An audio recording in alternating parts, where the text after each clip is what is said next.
Subscribe to our YouTube channel and press the bell icon to get the latest updates. Normally on an afternoon like this, I would have been inclined to say, what a beautiful summer afternoon. In fact, the first afternoon of this summer in Delhi, when we see the building of a little storm, some little rain, I can feel the odd drop on my skin, and also a cool breeze. Again, you can see the birds, you can hear the birds chirping in the background. Soon enough, there'll be the koel also, which has just gone quiet for a moment. We keep telling it to shut up, but it doesn't listen to us. So I would have called it, what a beautiful summer afternoon, early summer afternoon, but I'm not doing that. Why? Because given the situation our country is in right now, and given the situation in which all of us are, in fact, the weather we have right now, overcast clouds, overcast skies, and a storm building up, it tells you, it actually gives you an idea of crisis. And this crisis is the return of coronavirus. Unfortunately, as we keep saying, we declared victory too soon. And when we declared victory and we were celebrating, the virus was waiting, and once it figured that we were truly complacent, it came back, and now it's reaping a deadly harvest. Already, we have reached the peak twice over, the peak that we reached the last time in the number of cases in September of last year of about 1 lakh. Now we've crossed 2 lakhs and it's going higher. There is no signs of tapering off. Now this has led to many complications. First of all, it has led to complications in terms of, we look at what went wrong, what did we get wrong. So you have a series of stories coming up on the print.in. In fact, the first one by Avantika Ghosh has come up today. So please check out that story. I'm sharing it with you, and check out the rest of our series. But then there are specific aspects of it. At the same time, this has now become such a big crisis again, that just as it had happened at some point last year, say around May, June, up to September last year, that a lot of our conversations on Cut the Clutter were about coronavirus. In fact, very often we even called it Cut the Corona Clutter. We are getting close to that stage again. In fact, if anything, now, because the system is under stress, something that we didn't see earlier to this extent is now coming up, which is shortages. Shortages, clamor for facilities, clamor for testing. There are queues for testing. There are queues at hospitals for admission. There is a shortage of hospital beds. There is a clamor for plasma, for remdesivir, that is the drug that is supposed to work, and all kinds of things. In fact, we are also seeing these macabre and sad stories coming out of our state capitals and district towns, where people now say that they have to wait hours in queues, even to get bodies from hospitals or to perform the last rites. Now, we should not be spreading any panic, but we also can't hide from truth. This is the truth right now. This system was not designed to take this much pressure. So today, I am focusing both the things that I do on Fridays, that is Cut the Clutter, as well as national interest on the coronavirus situation, although on very different aspects of it. And if there is some thunder until it begins to really rain, I think we'll carry on, and I'll try to keep it short. Now, one thing that you hear about is remdesivir. Now you see a lot of clutter on social media. A lot of people saying, I want 2 vials of remdesivir. Can I get some vials of remdesivir? Is remdesivir available? There seems to be a run on remdesivir. Remdesivir, as we know, is an experimental drug which was found to be useful in America, so much so that very early on, when Donald Trump was really desperate to show that something was working against coronavirus, he actually held a meeting, live meeting with Dr. Anthony Fauci to say that the early results of remdesivir are promising, and so he's giving it emergency use authorization. Since then, because it got FDA's authorization, it's been selling in other parts of the world, and in India also, Ministry of Health allows it to be used. In fact, it is the only drug, only antiviral that is permitted to be used for coronavirus, for COVID-19. As a result of which, everybody thinks that if I get it, I will get better. The fact is that this is a complicated drug. This is a complicated drug. We also not a solution to all your problems, because new data has come in from WHO. Just as we were speaking, it's begun to rain quite a bit, so we will go under shade a little bit and then continue. So just bear with me for half a second. So WHO has come out with this recommendation showing in its solidarity trial that this drug doesn't work that much. But the American trials and some smaller trials elsewhere tells you that it may reduce, or it does reduce, the hospitalization period, which is in any case good. So it's not as if I'm not saying the drug is useless. But drug is not a Ramband Dawa, as they say. It is not a silver bullet or magic bullet. It is not the definitive answer to COVID. The best answer to COVID is to use masks and make sure you don't get it. And God forbid, if one does get it, then there is a protocol that is best left for doctors to follow. Now, if you look at this clamor, as I said, for remdesivir, IQVIA, which is translated generally into English as Institute for Human Data Sciences, it's an international organization which plots this data. That tells us, and this is a story that Himani Chandna, my young colleague who covers pharma and health for us, she reported that even in the 6 months following July, when this drug first came in, Indians had bought 593 crores worth of remdesivir, because this was the only approved drug. Now it's being consumed a hell of a lot more, so much so that Government of India now, under pressure, has asked companies manufacturing remdesivir in India to double their production to 78 lakh vials every month, from half as much right now. Also, they've reduced the price from 5,400 rupees per vial to 3,400. That is the MRP. There is also a brand, Himani tells me, called Remedac, produced by Gilead, which is available for $8.99. But this is not a drug that you go to neighborhood chemist and buy, because one, it has to be injected in hospital circumstances. This is not a drug for self-medication.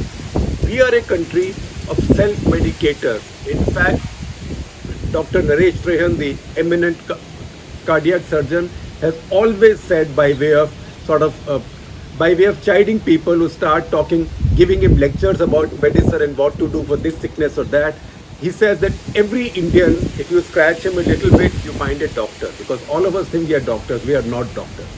In any case, this is not a drug we self-medicate ourselves with. And there are stories now, again, that Himani tells me and I hear all the time, that people are now calculating 7 members of my family. Okay, so I need this many vials of remdesivir. Suppose all of us fall sick. So let me buy that much and keep it in storage. So hoarding is going on. This is not only nonsensical, this is criminal, and this is dangerous. But that is now a problem.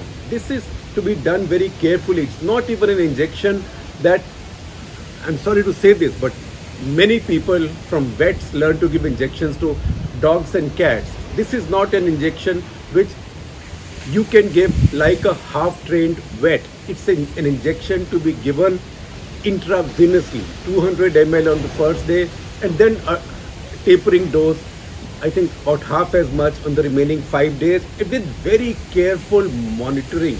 This is not a drug to play with. This is also not a drug that you put pressure on your doctor to prescribe or a doctor to administer. In fact, there's an article by Himani that we'll be carrying on Saturday morning. Our newsmaker of the week is Remdesivir. That tells you the doctors now feel pressured by families, by relatives to say, "Saab, jo bhi karo, isko chhod do, hamare ko aap Remdesivir laga do." So doctors then think, okay, not that much is lost. The patient is in hospital. If it makes the patient feel better and the families feel better, but that is not the way to do it. Once again, India is the king of over-medicators. We Indians are the princes and princesses of over-medication. We can buy almost anything over the counter in India, because if your neighborhood chemist said no, that will be seen like a breach of trust. Arey tum dost kaise ho? How can you say no to me? Tu my neighborhood chemist. So people can buy anything and start taking it, and we are doing a lot of damage to ourselves, costing ourselves money, and also causing artificial shortage of a drug that might be needed by some specific people at a very specific stage in the development of coronavirus disease. I will not tell you what doctors tell us at which stage, because people will then start demanding it at that stage, or maybe finding a way of taking it at home.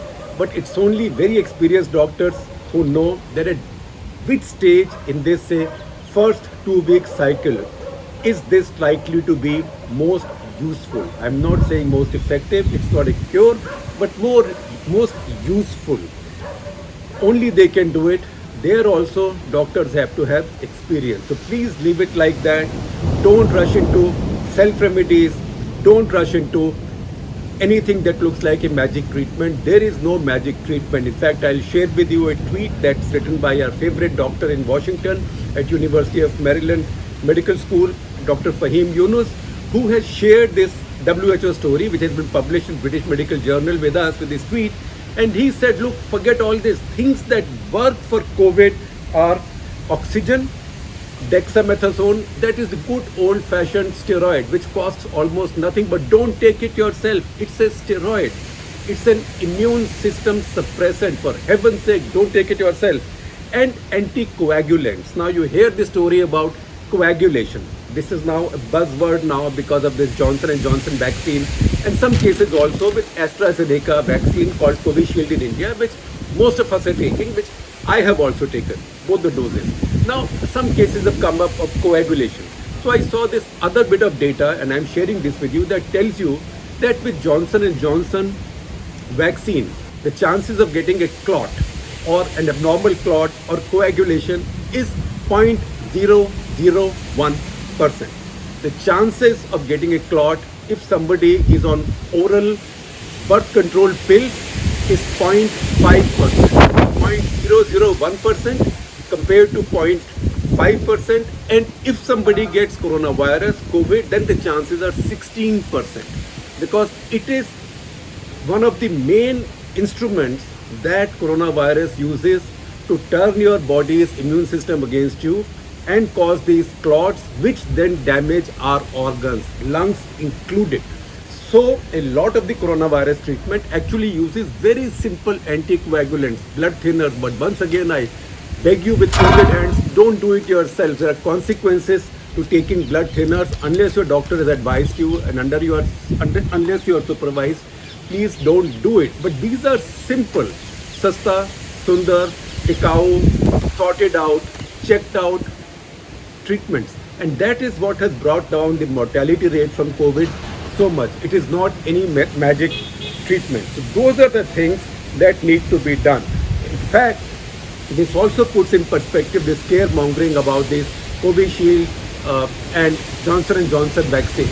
That 0.001% is 1 in a million. 10 lakh mein ek. Whereas 0.5% is 1 in 200. That is for normal birth control pills. And 16% is 16 in 100, which means every 7th person, if not every 6th person, is likely to have some clots here and there. Now, all clots are not dangerous, but it's also well known now that anticoagulants are a standard part of COVID treatment. So these are things that we need to understand, and need to also understand that self-medication is a very dangerous thing. I've said it 5 times already, that it's one of India's biggest diseases for which there is no treatment. No doctor can give you a pill to cure you of self-medication. We are a nation of hypochondriacs. We are a nation where everybody thinks he or she is a homeopath or an Ayurvedist, or we think that all these things can't cause you any harm. So there is one more story. It was one of our most read stories last year, and I'm happy that it was, again by Himani, on how doctors were finding over the year of the pandemic too much, the after effects and side effects of too much turmeric, too much methi, too much vitamin D, too much zinc, because people hear these buzzwords and this travels on WhatsApp.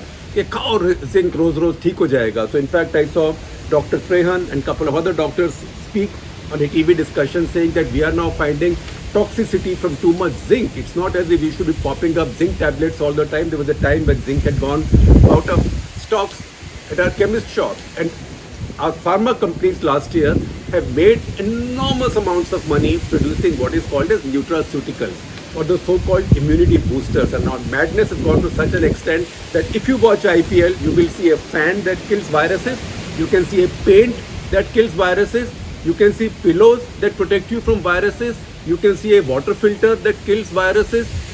So I don't know how do viruses survive, except nobody told the viruses all these things kill them. So don't get into self-medication and read that story. She will tell you of cases. Doctors have spoken to her. There is a Dr. Kejal Luthra from Bombay, who's an endocrinologist, who said that I was surprised that one of my type 2 diabetes patients had vitamin D toxicity. Now, vitamin D is an oil-soluble vitamin. It's not a water-soluble vitamin. So if you have too much of it, it will not be washed down in our urine by our kidneys. It sits there. And beyond a limit, it can be toxic. So the limit for vitamin D in our blood, and you will see it on your blood reports, the limit, upper limit is 150 nanograms per milliliter. So first of all, milliliter is very tiny, and nanogram, not even milligram. 150 nanogram. In this patient's case, she found it to be 348. And this patient had nausea, drowsiness, confusion, all kinds of problems. Fortunately, did not get into more serious trouble.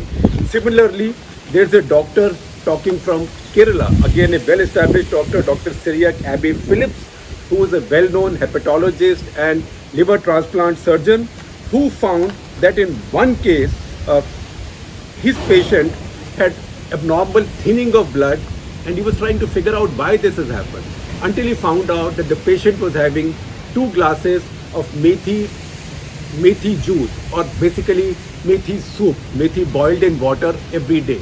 Too much of everything is bad. Methi or fenugreek is very good, but it's also a blood thinner, and it can have other consequences that we don't understand.